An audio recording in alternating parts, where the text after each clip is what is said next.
Hello friends, तो आज हम लोग बात करने जा रहे हैं साइज ऑफ द न्यूक्लियस के बारे में। ठीक है, और इसका एक फार्मूला भी होता है, वो भी हम निकालने जा रहे हैं। ठीक है, तो आपको एक बात बता दूं, जो सबसे पहले determination of size of nucleus, मतलब साइज ऑफ न्यूक्लियस के आसपास का पता हमें पहली बार पता चला था एक्सपेरिमेंट से। ठीक है, और आपको याद हो तो रुदरफोर्ड ने स्कैटरिंग ऑफ अल्फा पार्टिकल्स का जो एक्सपेरिमेंट किया था, वहां से हमें ये पता चला था। ठीक है, कि वो अप्रोक्स 10⁻⁻15 के आसपास होता है, क्या, size of the nucleus.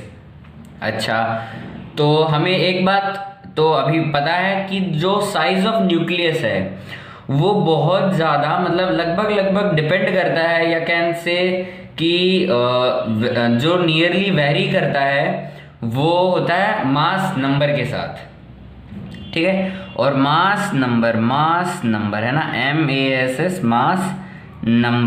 Mass number को हम डिनोट करते हैं A से। किससे? A से, कैपिटल A से डिनोट करते हैं मास नंबर को। ठीक है, तो जो साइज ऑफ न्यूक्लियस है वो डिपेंड करता है मास नंबर के, मतलब डायरेक्टली प्रोपोर्शनल होता है।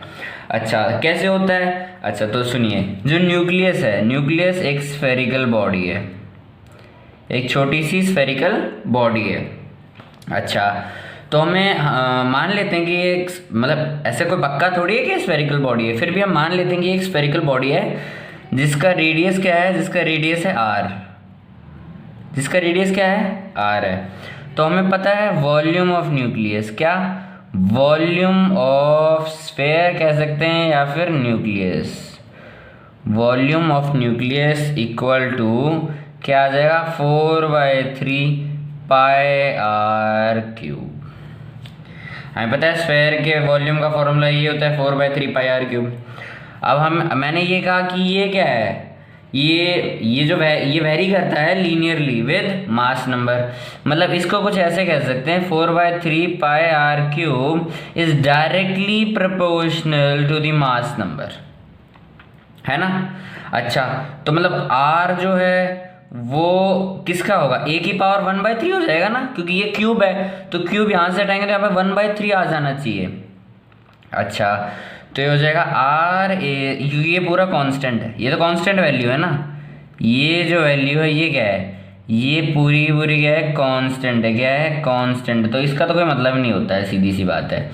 तो R is directly proportional to A की पावर 1/3, है ना। अब जब हम प्रोपोर्शनलिटी ये हटाएंगे प्रोपोर्शनलिटी साइन, तो एक प्रोपोर्शनलिटी कांस्टेंट आ जाता है, R इक्वल टू R0। ये जो जीरो है, जिसको जीरो नहीं कहेंगे, इसको R0 कहेंगे, नॉट। ठीक है, नॉट कहेंगे इसको, A की पावर 1/3। अच्छा, अब ये जो R0 होता है, क्या, R0 जो होता है उसकी वैल्यूज होती हैं 1.1 fermi metre to 1.4 fermi metre. क्या होती हैं? 1.1 फर्मी मीटर से लेके 1.4 फर्मी मीटर तक अलग अलग वैल्यूज होती हैं। लेकिन जब हम न्यूमेरिकल सॉल्व कर रहे हैं तो इसकी वैल्यू लेके चलेंगे 1.2 फर्मी मीटर। अब आप पूछेंगे फर्मी मीटर क्या होता है? मतलब फर्मी मीटर होता है 1 fermi metre equal to 10⁻⁻15 metre. 1 fermi metre किसके इक्वल होता है? 10⁻⁻15 फर्मी मीटर। मतलब 1.2 फर्मी मीटर कितना होता है? 1.2 इंटू 10⁻⁻15 मीटर के इक्वल। मतलब जब हम न्यूमेरिकल सॉल्व करेंगे तो R0 की वैल्यू क्या लेके चलेंगे? 1.2 इंटू 10⁻⁻15 मीटर। मतलब R का फॉर्मूला है 1.2 इंटू 10⁻⁻15 इंटू A की पावर 1/3। ये आ गया आपका जो साइज ऑफ न्यूक्लियस है उसको निकालने का फॉर्मूला। देखिए, हमें रेडियस निकल जाएगा ना यहाँ से, उसके बाद तो हम निकाल सकते हैं जितना बड़ा रेडियस उतना बड़ा साइज हो जाएगा, जितना छोटा रेडियस है उतनी कम साइज होगी। ठीक है, थैंक यू।